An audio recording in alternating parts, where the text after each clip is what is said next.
আমাদের এই ইসলামী সংস্থার আদবের খেলাফ হয়, এটা আমরা কেউ করবো না। আল্লাহ লাঠের মধ্যে আমরা যেন কেউ না পড়ি। আল্লাহ আমাদের হেফাজত করুন, সবাই বলুন আমিন। আল্লাহ আমাদের লানত থেকে হেফাজত করুন, আমিন।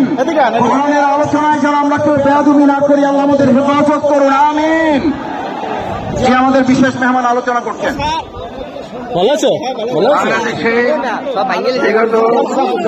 সরকার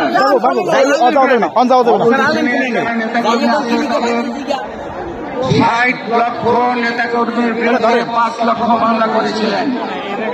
সেই 5 লক্ষ মামলা এবং 60 লক্ষ নেতাকর্মীর কাঁধে নিয়ে উনি সাহসের তাকে এগিয়ে গিয়েছেন, দেশে বিদেশের সঙ্গে সংযোগ করেছেন।